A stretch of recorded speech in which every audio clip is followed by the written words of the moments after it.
ಯಾವುದೋ ದಾಖಲೆಗಳನ್ನು ಮುರಿಬೇಕು ಅಂತ ರಾಜಕೀಯ ಮಾಡಲಿಲ್ಲ, ಕಾಕ್ತಾಳೀಯ ಬಂದಿದೆ ಅಷ್ಟೇ. ಸೊ ದೇವರಾಜ ಅರಸರವರು ಎಷ್ಟು ವರ್ಷ ಮಾಡಿದ್ದಾರೆ, ಎಷ್ಟು ದಿನಗಳು ಮಾಡಿದ್ದಾರೆ ಅನ್ನೋದು ಗೊತ್ತಿರಲಿಲ್ಲ. ಇವತ್ತು ದೇವರಾಜ ಅರಸರವರ ಜನರ ಆಶೀರ್ವಾದದಿಂದ ಅದನ್ನು ಮುರಿತಕ್ಕಂಥ ಅವಕಾಶ ಸಿಕ್ಕಿದೆ, ನನಗೆ ಸಮ ಮಾಡ್ತಕ್ಕಂಥ ಅವಕಾಶ ಸಿಕ್ಕಿದೆ. ನಾಳೆ ಆದರೆ ಅದು ಬ್ರೇಕ್ ಆಗುತ್ತೆ, ಗೊತ್ತಿಲ್ಲ ನನಗೆ. ನಾಳೆ ಬ್ರೇಕ್ ಆಗುತ್ತೆ. ಇದು ಪರಿಪೂರ್ಣ ಅವಧಿ ಮುಗಿಸ್ಬಿಟ್ಟು ಮತ್ತೊಂದು ದೊಡ್ಡ ಇತಿಹಾಸ ಸೃಷ್ಟಿ ಮಾಡ್ತೀರಾ? ಇದು ಪರಿಪೂರ್ಣ ಅವಧಿ ಮುಗಿಸಿ ಇತಿಹಾಸ ಸೃಷ್ಟಿ ಮಾಡ್ತೀರಾ? ಅದು ಮತ್ತೆ ಅದು ಹೈಕಮಾಂಡ್ನವ್ರು ತೀರ್ಮಾನ ಮಾಡೋದು. ಹೈಕಮಾಂಡ್ನವ್ರು ಯಾವಾಗ ತೀರ್ಮಾನ ಮಾಡ್ತಾರೆ ಅಂತ ಗೊತ್ತಿಲ್ಲ. ವಿಶ್ವಾಸ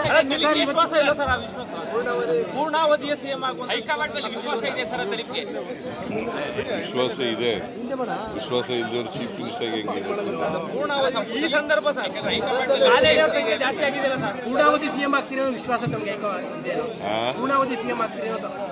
all depend upon high command's decision. Sir, but ಇವತ್ತು ಎಲ್ಲ ಕಡೆಯಲ್ಲೂ ಕೂಡ ನಾಟಿ ಕೋಳಿ ಪಲಾವ್ ಹಂಚ್ತಾರೆ. ಇವತ್ತು ನಾಟಿ ಕೋಳಿಗೆ ಬ್ರಾಂಡ್ ಅಂಬಾಸಿಡರ್ ಆಗ್ಬಿಟ್ಟಿದ್ದೀರಾ. ನಾಟಿ ಕೋಳಿ ಪಲಾವ್ ಹಂಚ್ಬಿಟ್ಟಿದ್ದಾರೆ ಅಭಿಮಾನಿಗಳು. ಗೊತ್ತಿಲ್ಲ, ಅಲ್ಲಲ್ಲ ರಾಜ್ಯಾದ್ಯಂತ. I do not know about it. ನನಗೆ ಗೊತ್ತಿಲ್ಲ, ಮತ್ತೆ ಯಾರು ಮಾಡ್ತಾ ಇದ್ದಾರೆ ಅಂತಲೂ ಗೊತ್ತಿಲ್ಲ. ನಾನು ಹಳ್ಳಿಯವನಲ್ವಾ.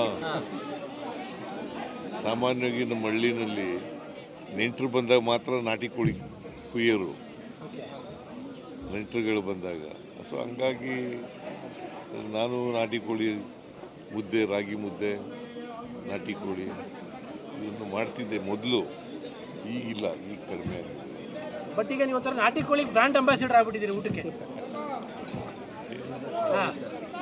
ಹಳ್ಳಿಯಿಂದ ಬಂದವರು ಭಾಳ ಜನ ಹಿಂಗೆ ಈ ಥರ ನನ್ನ ರೀತಿಯಲ್ಲೇ ಮಾಡ್ತಾರೆ. ನಾನು ಚೀಫ್ ಮಿನಿಸ್ಟರ್ ಆಗಿರೋದ್ರಿಂದ ಸ್ವಲ್ಪ ಜಾಸ್ತಿ ಇದಕ್ಕೆ ಪ್ರಚಾರ. ರಾಜಕಾರಣ ಖುಷಿ ಕೊಟ್ಟಿದೆ ಸರ್. ಇಷ್ಟು ವರ್ಷದ ರಾಜಕಾರಣ ಖುಷಿ ಕೊಟ್ಟಿದೆ ಸರ್ ಅಂತ ತೃಪ್ತಿ ಇದೆಯಾ? ಖುಷಿ ಇದೆಯಾ? ತೃಪ್ತಿ ಇದೆ. ಯಾಕೆಂದರೆ ಜನರಿಗೆ ಕೆಲಸ ಮಾಡೋದೇ ಖುಷಿ. ರಾಜಕಾರಣ ಅಂದ್ರೇನು? ಬಡವರು, ದಲಿತರು, ಹಿಂದುಳಿದವರು ಅವ್ರಿಗೆ ನ್ಯಾಯ ಕೊಡಿಸ್ಕೊಡ್ತಕ್ಕಂಥದ್ದು, ಅವ್ರ ಕೆಲಸ ಮಾಡಿಕೊಡ್ತಕ್ಕಂಥದ್ದು. ಬಟ್ ಯಾವತ್ತಾದ್ರೂ ಅನ್ಕೊಂಡಿದ್ದೀರಾ ಸರ್ ಈ ಥರದೊಂದು ರೆಕಾರ್ಡ್ ಮಾಡಬಲ್ಲೆ ನಾನು ಒಬ್ಬ ಸಿದ್ದರಾಮಯ್ಯನಿಂದ ಬಂದ್ಬಿಟ್ಟು? ನಂಗೆ ಗೊತ್ತೇ ಇಲ್ಲ. ನಾನು ಭಾಳ ಹೆಚ್ಚಂದರೆ ಒಂದು ಸಾರಿ MLA ಆಗಬೇಕು ಅಂತ ಅಂದ್ಕೊಂಡಿದ್ದೆ. MLA ಆದೆ, ಆಮೇಲೆ ಅವಕಾಶಗಳು ಸಿಕ್ತು, ಮಂತ್ರಿ ಆದೆ, ಡೆಪ್ಟಿ ಚೀಫ್ ಮಿನಿಸ್ಟರ್ ಆದೆ, ಲೀಡರ್ ಆಫ್ ದಿ ಅಪೋಸಿಷನ್ ಆದೆ, ಮುಖ್ಯಮಂತ್ರಿನೂ ಆದೆ. ಹೀಗೆ ಅವಕಾಶಗಳು ಬಂದಿದ್ದಾವೆ, ಮಾಡಿದ್ದೀನಿ. ಕೂಡ ಮೈಸೂರಿನವರೇ ಸರ್, ನೀವು ಮೈಸೂರಿನವರೇ, ಹಾಗಾಗಿ ಮೈಸೂರಿನಿಂದಲೇ ಈ ರೀತಿಯಾದ ದೀರ್ಘಾವಧಿಯ CM ಅಂತೇಳಿ ಒಂದು ದಾಖಲೆ ಸರ್. ಮೈಸೂರಿಗೆ ಅವರು ಮೈಸೂರಿನವರು, ನಾನು ಮೈಸೂರಿನವರು. ಆದರೆ ಕಾಲ ಬೇರೆ ಬೇರೆ. ಕಾಲಘಟ್ಟ ಇದೆಯಲ್ಲ, ಅವರಿದ್ದಂಥ ಕಾಲ 72ರಿಂದ 80ರವರೆಗೆ ಇದ್ದರು ಅವರು. ನಾನು 2 ಟರ್ಮ್ ಇದ್ದೀನಿ, 83ರಿಂದ ಅಲ್ಲ 2013ರಿಂದ 18ರವರೆಗೆ, ಮತ್ತು 2023ರಿಂದ ಇಲ್ಲಿವರೆಗೆ ಇದ್ದೀನಿ. ಮುಂದೆ ಹೈಕಮಾಂಡ್ನವ್ರು ಏನು ತೀರ್ಮಾನ ಮಾಡ್ತಾರೆ ನೋಡ್ಕೊಂಡು. ಪ್ರಬಲ ಜಾತಿಗಳ ನಡುವಿನ ಇಷ್ಟೊಂದು ಪೈಪೋಟಿ ನಡುವೆ ಕುರುಬ ಸಮುದಾಯದಿಂದ ಬಂದ್ಬಿಟ್ಟು ಈ ಲೆವೆಲ್ಗೆ ಬರೋದು it is not A easy task. ಜನರ ಆಶೀರ್ವಾದ ಅಂತ ಹೇಳಿದ್ನಲ್ಲ ಸರ್. ಈಗ ರಾಜಕಾರಣದ ಪ್ರಮುಖ ಘಟ್ಟದಲ್ಲಿದ್ದೀರಿ, ಜನಕ್ಕೆ ನಾನು ಇನ್ನೂ ಮಾಡಬೇಕು ಇಂಥದ್ದೊಂದು ಪ್ರಮುಖವಾದ ವಿಚಾರಗಳನ್ನ ಇಟ್ಕೊಂಡಿದ್ದೀನಿ. ನೋಡಪ್ಪ, ಸಮಾಜದಲ್ಲಿ ಇನ್ನೂ ಅಸಮಾನತೆ ಇದೆ. ಅಸಮಾನತೆ ಹೋಗೋವರೆಗೂ ನಾವು ಸಾಮಾಜಿಕ ಎಲ್ರಿಗೂ ನ್ಯಾಯ ಸಿಕ್ಕವರೆಗೂ ಹೋರಾಟ ಮಾಡ್ತಲೇ ಇರ್ತೀವಿ, ಮತ್ತು ಆ ಜನಗಳ ಕೆಲಸ ಮಾಡ್ತಲೇ ಇರ್ತೀವಿ. ಸಾಕಷ್ಟು ಪ್ರೋಗ್ರಾಮ್ ಕೊಟ್ಟಿದ್ರಲ್ಲ ಸರ್, ಈಗ ನಾನು ಇನ್ನೂ ಜನಕ್ಕೆ ಈ ತರದ್ದು ಇನ್ನೂ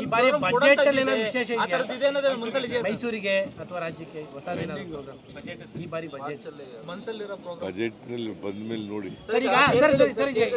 ರಾಜ್ಯಕ್ಕೆ ಬಳ್ಳಾರಿಯ ವಿಚಾರದಲ್ಲಿ ಈಗ ಏನಾದ್ರು ಪ್ರತ್ಯೇಕ ತನಿಖೆಯ ವಿಚಾರದಲ್ಲಿ ತೀರ್ಮಾನ ಆಗ್ತಾ ಇದೆ. ನಾನು ಇವ್ರ ಜೊತೆ ಹೋಮ್ ಮಿನಿಸ್ಟರ್ ಜೊತೆ ಮಾತಾಡ್ತೀನಿ. ಗೊತ್ತಿಲ್ಲ ನನಗೆ. ಈಗ ಇನ್ವೆಸ್ಟಿಗೇಷನ್ ನಡೀತಾ ಇದೆ. ಸೊ ಇನ್ವೆಸ್ಟಿಗೇಷನ್ ನಡೆದು ಈಗ ಕೆಲವ್ರನ್ನೆಲ್ಲ ಅರೆಸ್ಟ್ ಮಾಡಿದ್ದಾರೆ. Investigation is going on. Investigation ಮಾಡಲಿ. ಅಲ್ಲ, ಕುಮಾರಸ್ವಾಮಿ ಅವರು ನಿನ್ನೆ ಯಾಕೆ 2 ಬಾರಿ ಪೋಸ್ಟ್ ಮಾರ್ಟಮ್ ಮಾಡಿದ್ರು, ಏನು ಇದರಿಂದ ಉದ್ದೇಶ, ಏನೋ ದುರುದ್ದೇಶ ಇದೆ ಅನ್ನುವಂಥ ಆರೋಪಗಳನ್ನ ಮಾಡಿದ್ದಾರೆ. ಸಿಬಿಐ ತನಿಖೆ ಯಾವಾಗಲೂ JDSನವರು BJPಯವರು ಕಾನೂನು ರೀತಿ ಮಾತಾಡಲ್ಲ, ಅವ್ರು ರಾಜಕೀಯವಾಗಿ ಮಾತಾಡಲ್ಲ. ಅವ್ರು ರಾಜಕೀಯವಾಗಿ ಹೇಳಿದ್ದಾರೆ, ನೋಡೋಣ. ಸರ್, ನಿನ್ನೆ ವೇಣುಗೋಪಾಲ್ ಅವರನ್ನ ಭೇಟಿ ಮಾಡಿದ್ರಿ. ವೇಣುಗೋಪಾಲ್ ಅವರು ವೇಣುಗೋಪಾಲು ಇದರಿಂದ ವಯನಾಡಿಂದ ಈ ಕಡೆ ಬಂದು ಬೆಂಗಳೂರಿಗೆ ಹೋದರು, ಬೆಂಗಳೂರಿಂದ ಡೆಲ್ಲಿಗೆ ಹೋದರು. ಹಾಗೇ ಮೈಸೂರಿಗೆ ಬಂದ್ರಲ್ಲ, ಭೇಟಿ ಮಾಡೋಣ ಅಂತ ಮಾಡಿದ್ದೆ. ಪುನರಚನೆ ವಿಚಾರ ಈ ಸತಿ ಏನಾದ್ರು ಮಾತಾಡ್ತೀರಾ ಸರ್ ಡೆಲ್ಲಿಲಿ? ಸಂಪುಟ ಪುನರಚನೆ ವಿಚಾರ ಏನಾದ್ರು